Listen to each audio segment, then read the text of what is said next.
I give you 2 claps and a Ric Flair.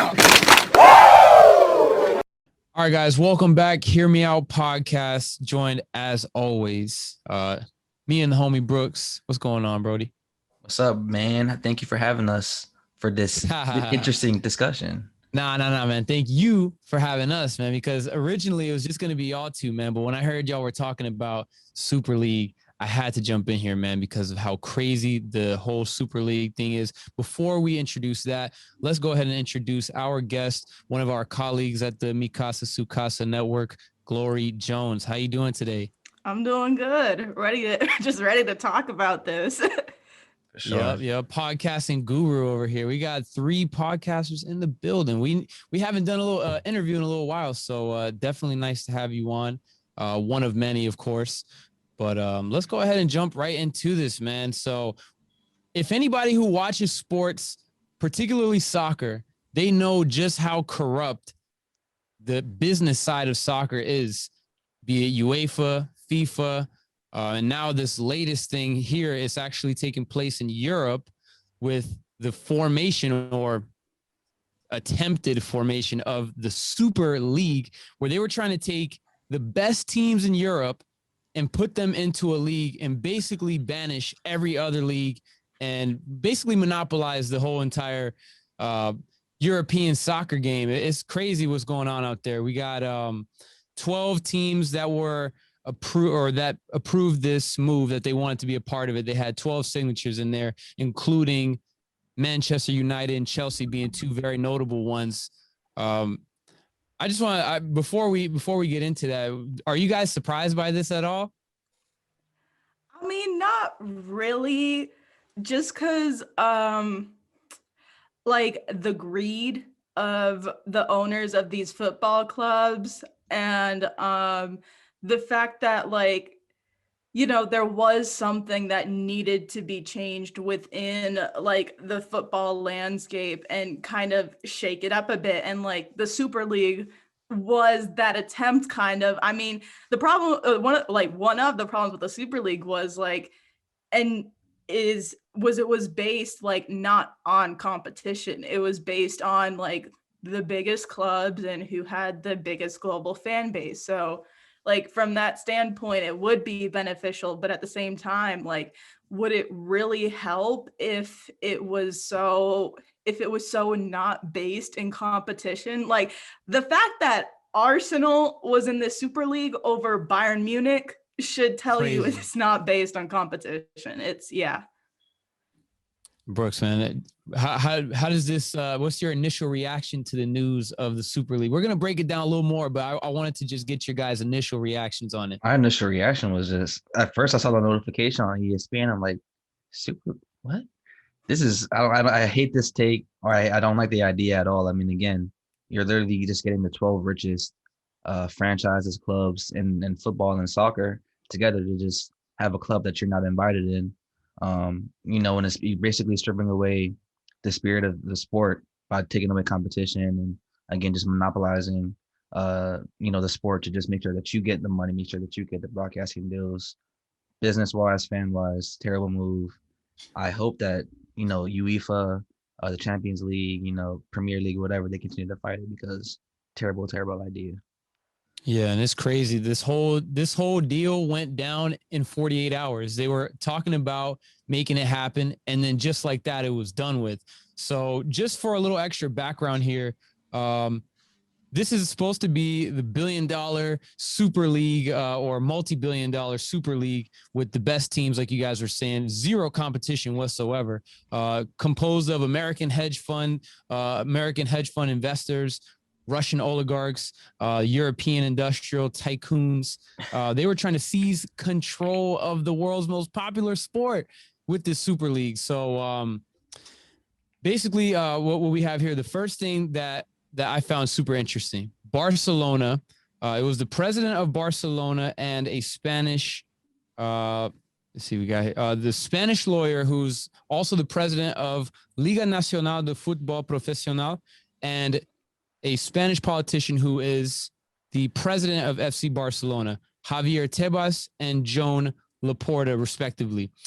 And they were trying to have this little secret lunch, and they were reaching out to a bunch of people in the European football community, trying to see who's down for an idea like this. It wasn't the first time that they tried to form, I guess, what you would call is a super league. They've teetered with this idea before, and this time it seemed like it had more traction going. Like it seemed like something that might actually come from it. And before you know it, I really don't. I don't know how to pronounce this guy's name. Alexander Seferin. Alexander Seferin, 53-year-old lawyer from Slovenia, the president of European soccer's governing body. He was the one that basically deaded this whole entire thing and called a bunch of these people, a bunch of the executives leading the Super League, snakes and liars. Again, like what Glory was saying, bunch of greedy ass MFs trying to monopolize. And it only took a few weeks. It only took 2 days, actually, not a few weeks, 2 days. Literally. It took 2 days for this whole thing to come crashing down. And to make matters even crazier, you have Seferin's close friend, Andrea Agnelli, the president and chairman of Juventus, one of the bigger clubs in Italy. That was supposed to be his boy, his close friend, close business partner, but he actually knew about all this. He was keeping it under the wraps, and it all came crashing down, guys. So is this not something that could just happen again in like a couple of years? What's stopping this? What's stopping these people from just letting things cool down and trying again in a couple of years?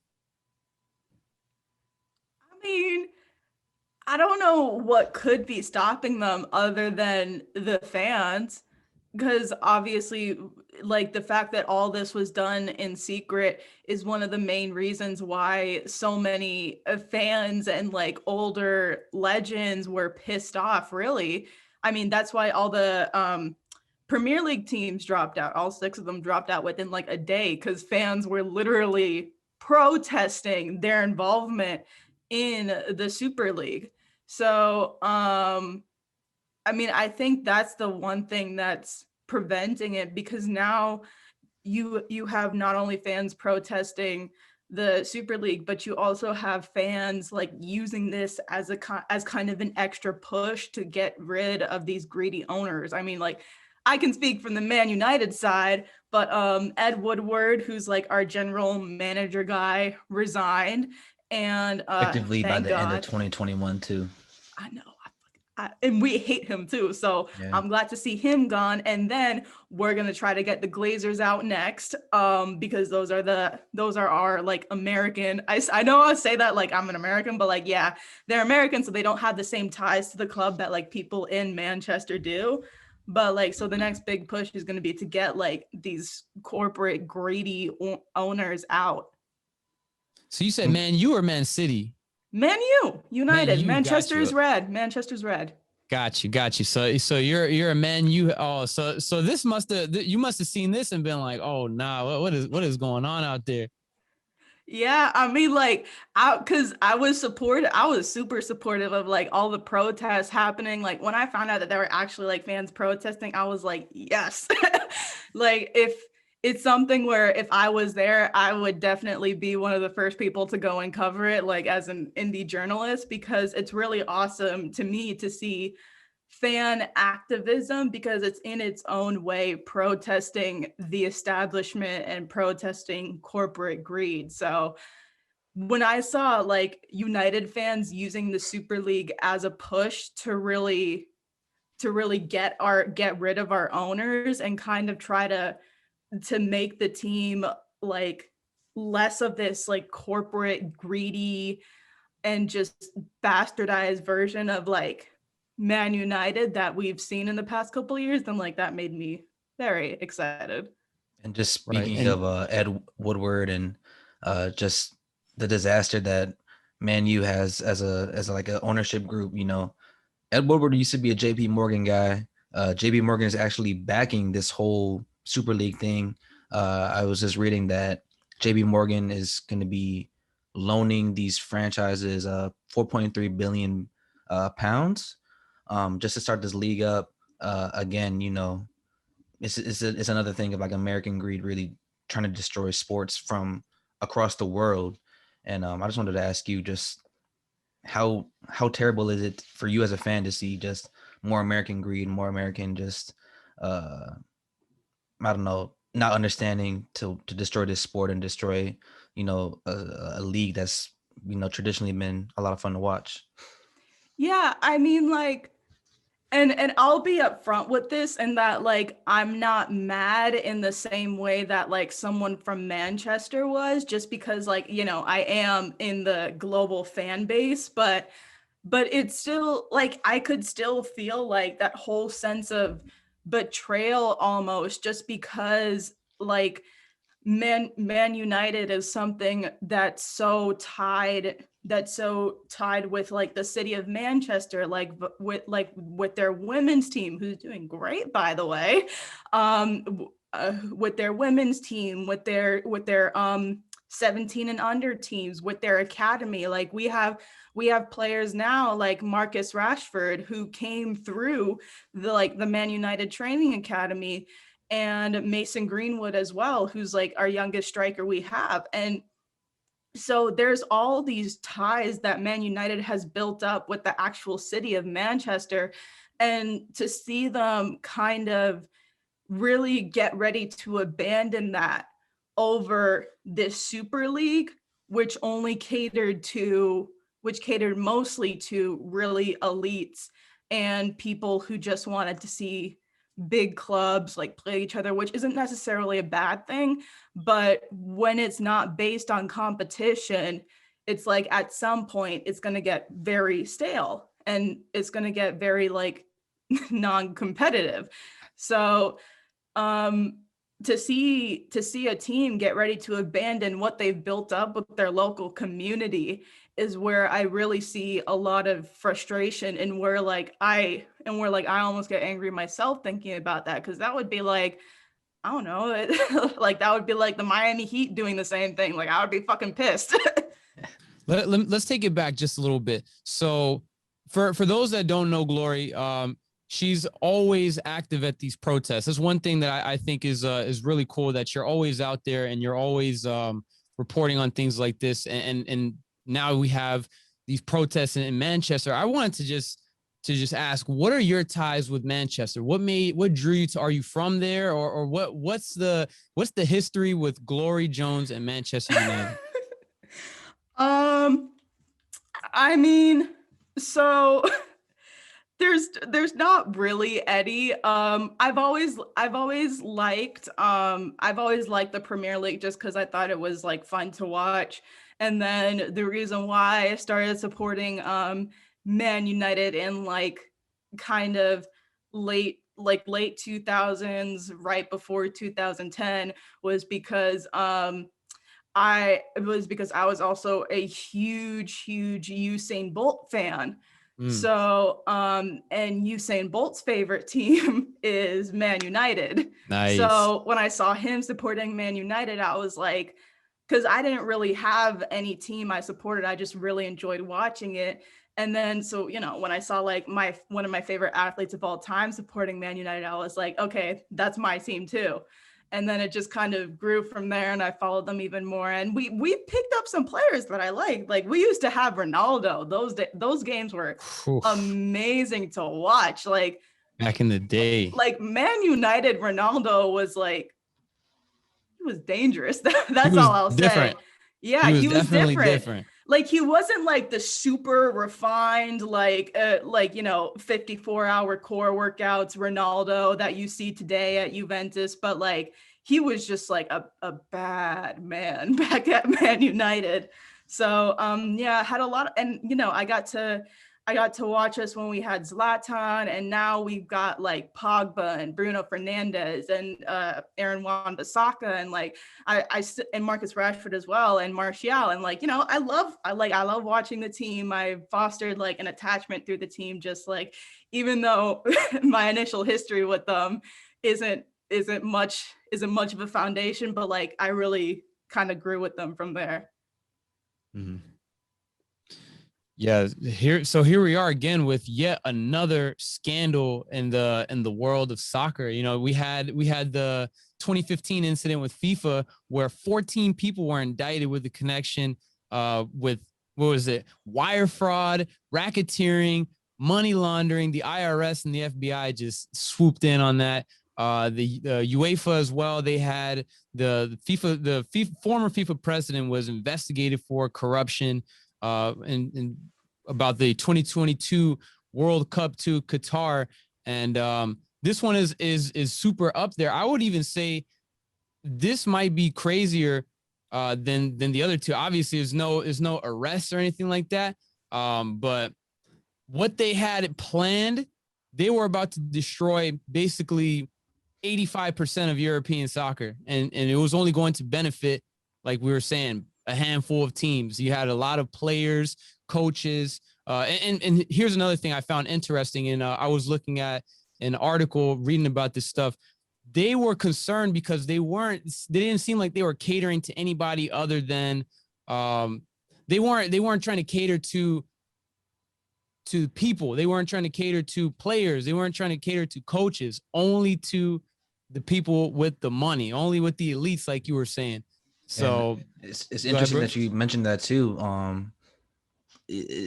Again, there's three owners or three GMs that you can really point to for this deal: the Glazer family and Ed Woodward, who's leaving, John Henry at Liverpool, and Stan Clark. And again, it just seems like these American owners, American ownership groups want to just take away the sport from like working class fans and working class people that really love this game and really help to actually make soccer what it is globally. Pedro, how annoying is that for you to see? Just like, because I know you're a Brazilian soccer fan, and like you're not as involved with the sport as you used to be, but like if you saw like the New York Giants doing this, like what would your reaction be? Bro, if the New York Giants were, first of all, man, I would be flattered if we were in talks to be in any Super League, anything, man. We're terrible right now.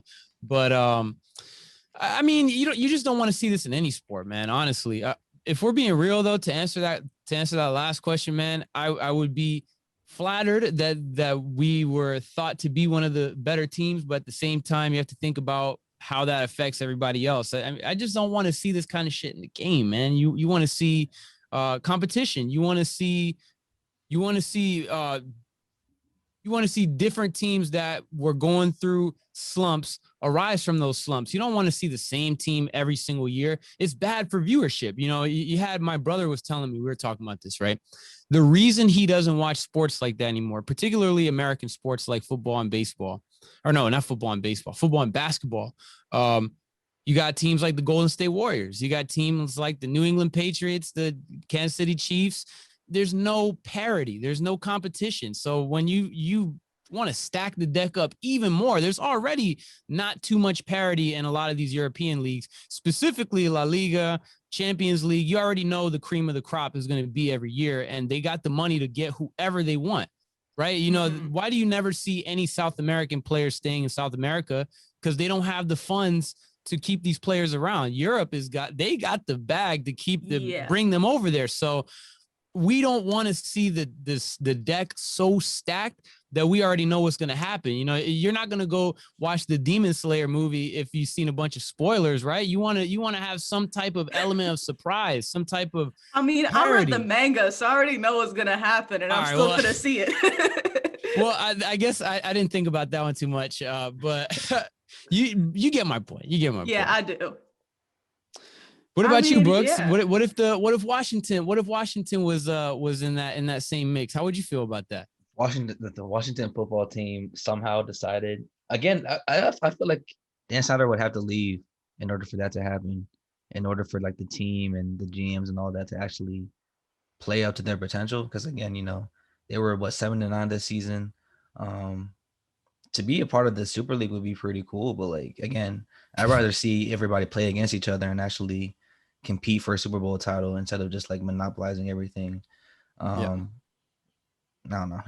Again, like I said before, it's just a bad look to me. I mean, like, you love the competition, like you love the underdog stories. Like, it's like, how are you going to have an underdog in a Super League when everybody's like the top dog of their league?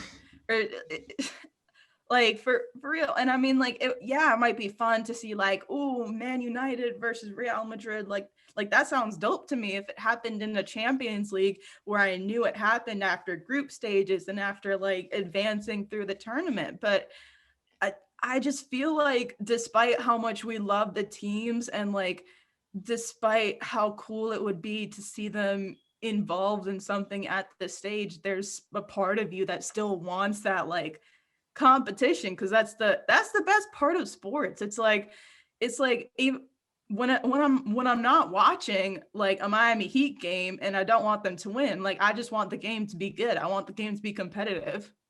And Like, that's why you see I don't know how to pronounce the title or the name. It's like Leicester, Leicester oh, FC. Leicester Yeah, Leicester when City. they won the Premier League, when you see like let's say from the NCAA tournament, like Oral Roberts being able to get to like the Sweet 16. That's what you enjoy about sports, and like that's what everybody's saying here for sure. Pedro, I'll hand it off to you after that comment. So basically, one thing that I think we kind of even overstated a little bit. The whole 2 days it took for this whole thing to fold. Realistically, it actually only took 10 minutes because at 11 p.m. on Sunday, an official announcement was published to 12 different teams' websites, the teams that were signed up to be what was going to be called the Super League. And I don't who was it here?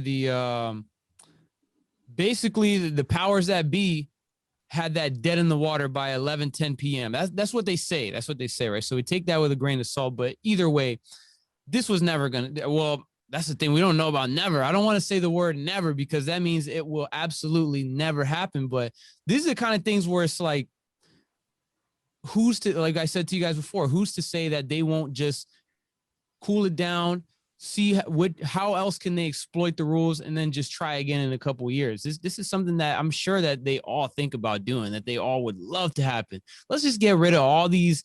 I can't even name the lower European teams because we don't know them. You know what I mean? Like, or maybe Glory might know, or maybe you might know them, Brooks. But we only know the Chelseas, the Manchester Uniteds, right? They're literally going to banish these other smaller teams. I hope it doesn't happen ever, but we just have to wait and see, I guess. I mean, I think just to speculate purely, I think if they do try something like this again, assuming the owners aren't gone by then, like I think if they do try something like this again, it'll be after the 2022 World Cup. Yep. Just because you're not gonna mess with FIFA during the World Cup. Nope. And Laura, just to piggyback off that, before I let you go, Brooks, my bad. The World Cup, FIFA will never ever compromise anything for the World Cup. And I know this personally. When I went to Brazil in 2014 when they were having the World Cup out there, visiting family and coinciding with the World Cup, we saw just how beautiful the country was. Because they prepared for a lot of outsiders to come there. So everything was set up in the main places, like in Rio, in the tourist attraction places. It was all set up, very nicely done. And then you just go a little bit down the street to the favelas, everything trashed. Not that favelas are never really too nice anyways, but everything else outside of tourist attractions were absolutely destroyed, demolished. That's how it is here in LA. It's crazy. Like the arena looks all nice and stuff, and it looks real good when you fly over it. But like you take a little walk to the side, and next thing you know, you'll see like a homeless encampment. Yeah, that always seems to happen with like the Olympic crazy. and FIFA competition or Olympic and World Cup competitions because they're gonna want to like size or amp up everything around it and then make sure and then like everything else suffers. And this is really sad to see because. I hate it. My guy or gal, thanks for watching this video. Don't forget to like, subscribe, comment, hit the notification bell, and share this video for the latest on sports, progressive politics, and pop culture.